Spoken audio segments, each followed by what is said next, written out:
जय श्री कृष्णा।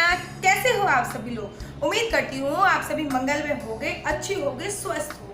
आप लोगों को तो पता ही है कि गणेश चतुर्थी आने वाली है, तो गणेश चतुर्थी से पहले आप लोगों को ये गणेश जी से संबंधित कुछ बातें जरूर जान लेनी चाहिए।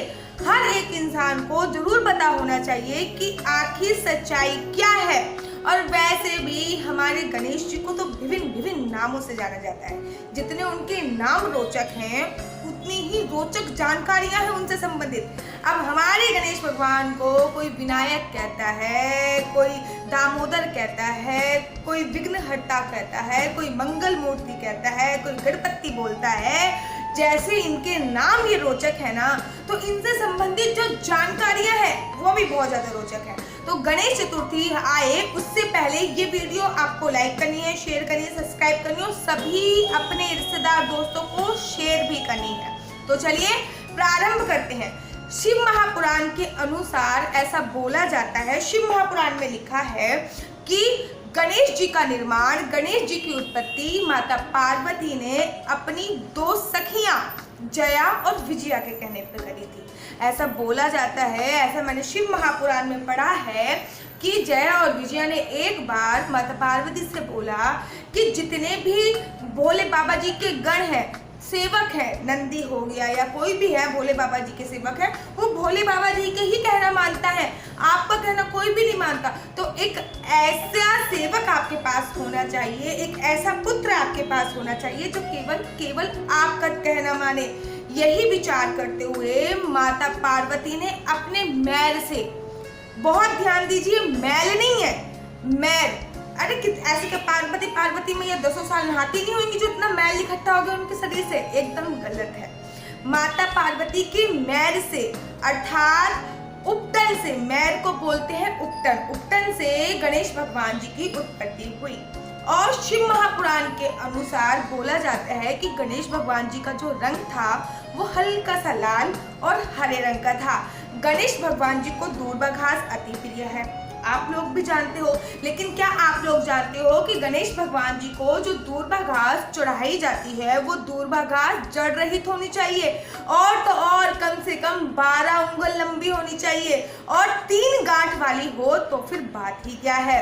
और ऐसा भी बोला जाता है कि गणेश भगवान जी को गणेश चतुर्थी दिन वाले दिन 101 या 121 दूर्वा घास चढ़ाना अत्यंत ही शुभ माना जाता है। ऐसा भी लिखा है ब्रह्मवैवर्त पुराण में कि जब माता पार्वती ने पुत्र प्राप्ति के लिए पुण्यक नामक एक व्रत रखा था, जिसके बाद उनको श्री कृष्ण जी पुत्र बन के उनके पास आए थे। ऐसा ब्रह्मवैवर्त पुराण में लिखा हुआ है। ब्रह्मवैवर्त पुराण के अनुसार जब गणेश भगवान जी का प्रादुर्भाव हुआ तब सभी देवी देवता आशीर्वाद देने उनके पास आए, लेकिन जो शनि भगवान थे उन्होंने अपना मुख पीछे की तरफ कर रखा था। जब माता पार्वती ने पूछा कि हे शनिदेव, आपने अपना मुख पीछे क्यों करा हुआ है, तो शनिदेव ने कहा कि मेरी पत्नी ने मुझे श्राप दिया है कि अगर मैं किसी को सीधी दृष्टि से देख लूं तो उसका बुरा समय चालू हो जाता है, उस पे 7.5 लग जाती है। तब माता पार्वती ने कहा कि ये तो मेरा पुत्र है, इनके साथ ऐसा कुछ नहीं होगा।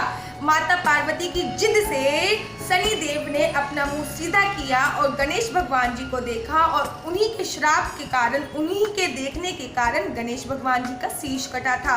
अगर आप इसमें भी डिटेल में वीडियो चाहते हो तो मुझे लिख के भेजिए, क्योंकि मैंने शिव महापुराण के अनुसार ये पूरी कथा पढ़ी है, और मैं जब भी शिव महापुराण करती हूँ तो ये पूरी कथा सुनाती हूँ। मैं आपको भी पूरी ये कथा बताऊंगी कि कैसे गणेश भगवान जी का शीश कटा, उस शीश का क्या हुआ, हाथी का ही शीश क्यों लगाया गया, हाथी की धड़ कहाँ गई, और जो शनिदेव थे उनको ये श्राप क्यों दिया था उनकी पत्नी ने। और जब शनिदेव के दुष्प्रभाव के कारण गणेश भगवान का शीश कट गया, तब गरुड़ पर सवार होकर श्री हरि जी एक नदी के पास गए, और उस नदी का नाम था पुष्पभद्रा नदी। पुष्पभद्रा नदी के तट पे गए और वहां पे एक हथनी ने एक बच्चे को जन्म दिया हुआ था। तो बाल गज का शीश लेकर श्री हरि जी आए और उनका शीश लगाया गया, और ऐसा ब्रह्मवैवर्त पुराण में आता है।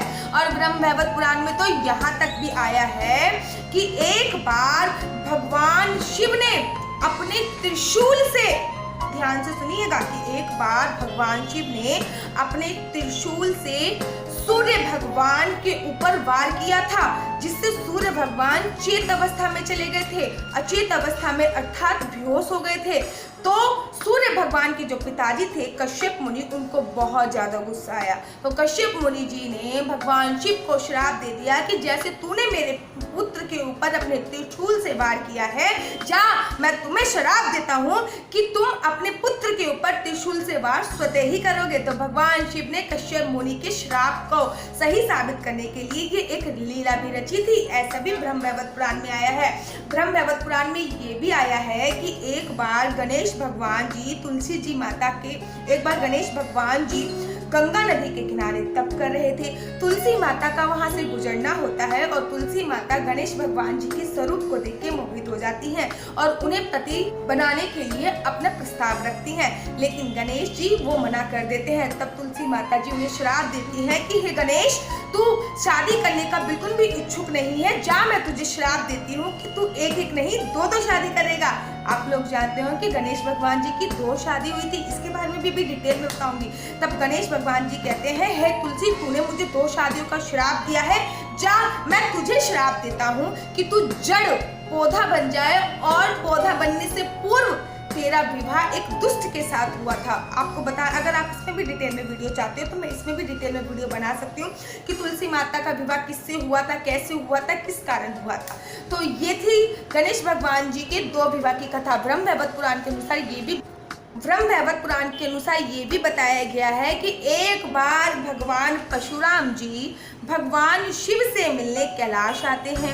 अब कैलाश में उनकी पहरेदारी भगवान गणेश कर रहे होते हैं और परशुराम जी गणेश भगवान जी से बोलते हैं कि मुझे अति आवश्यक कार्य है, मुझे भगवान शिव से मिलने जाने दो, लेकिन गणेश भगवान जी मना कर देते हैं। यही सुनकर भगवान परशुराम जी को गुस्सा आ जाता है और वो एक फरसे से गणेश जी पे वार करते हैं और गणेश जी मन ही मन में सोचते हैं कि ये फरसा भगवान शिव ने अर्थात गणेश जी के पिताजी ने परशुराम जी को उपहार स्वरूप दिया था, तो कहीं ऐसा ना हो इस फरसे का वार खाली हो जाए। तो गणेश भगवान जी, अगर पुत्र हो तो ऐसा हो, गणेश भगवान जी उस फरसे का प्रहार अपने दांत पे ले लेते हैं और उनका एक दांत टूट जाता है और तभी से उनका नाम पड़ता है एक दंत दयानंद। बोलिए एक दंत भगवान की जय।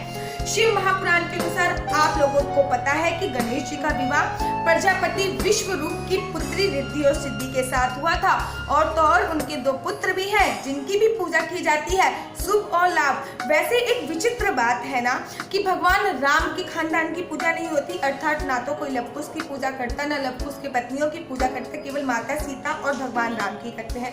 ना तो कोई भगवान कृष्ण के बच्चों की पूजा करता, ना अर्चना करता। इनफैक्ट लोगों को नाम तक भी नहीं पता है। लेकिन एक शिव परिवार ही ऐसा है जिसमें माता पार्वती की भी पूजा होती है, शिव भगवान की भी होती है, उनके बच्चे कार्तिकेय, मतलब कार्तिक का तो पूरा एक महीना आता है, उनके बच्चे कार्तिकेय और भगवान गणेश की भी पूजा होती है। और तो और कार्तिकेय जी ने तो खैर विवाह ही नहीं किया था, और तो और भगवान गणेश की जो पत्नियां थी रिद्धि सिद्धि, उन तक की पूजा होती है। और तो और रिद्धि सिद्धि और भगवान गणेश जी के जो पुत्र थे शुभ और लाभ, उन तक की पूजा होती है। और तो और मोर की भी पूजा होती है जो कार्तिकेय जी का वाहन है, चूहे की भी पूजा होती है जो कि भगवान गणेश का वाहन है। और तो और माता पार्वती के शेर तक की भी पूजा होती है और भगवान शिव के गले में पड़ने वाले सांप की भी पूजा होती है। जबकि ये सारे जानवर जीव जंतु एक दूसरे से अपोजिट हैं। कहते हैं ना कि मोर सांप को देखता है तो उस पर प्रहार करने लग जाता है, या फिर शेर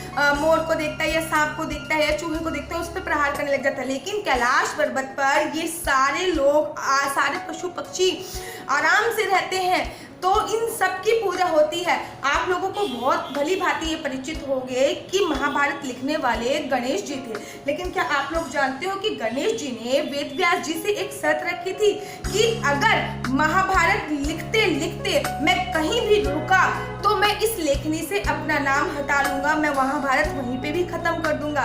तब वेद व्यास जी ने अपनी चालाकी दिखाते हुए उनसे बोला था कि आप कोई भी श्लोक बिना सोचे समझे नहीं लिखोगे, और जब 10-12 श्लोक के बाद वेद व्यास जी कठिन श्लोक बोल देते थे, जिसका ट्रांसलेट करने में, जिसको सोचने में, जिसका अनुवाद करने में गणेश भगवान जी को समय लग जाता था और तब वेद व्यास जी अपना कोई कार्य कर पाते थे। इस प्रकार से महाभारत की रचना हुई थी और मैं पूरी सीरीज लेके आ रही हूँ गणेश चतुर्थी पे कि गणेश भगवान जी का प्रादुर्भाव कैसे हुआ, कब हुआ, क्यों हुआ, गणेश भगवान जी का शीश क्यों कटा, और पूरी सीरीज गणेश चतुर्थी से लेकर गणेश विसर्जन तक एवरी डे आप लोगों के पास एक वीडियो आएगी गणेश जी को लेकर। गणेश जी के 12 नाम क्या है, गणेश जी के 12 नाम बोलने के फायदे क्या क्या होते हैं, गणेश जी का जो शीश कटा है वो कहाँ पर है, लोग इतने छोटे से जो गणेश जी हैं वो चूहे की सवारी कैसे करते हैं, चूहे की सवारी गणेश जी को कैसे मिली, गणेश जी का प्रथम विवाह क्यों हुआ, गणेश जी का विवाह रिद्धि सिद्धि के साथ ही क्यों हुआ, अनेकों प्रकार की जानकारियां हैं जो पूरे आपको गणेश चतुर्थी से लेकर गणेश विसर्जन तक मिलेंगी। एवरी डे एक वीडियो आएगी, इस सीरीज को देखना ना भूलिएगा। अगर मेरी वीडियो आपको पसंद आती है लाइक शेयर सब्सक्राइब जरूर करिए। हरि बोल।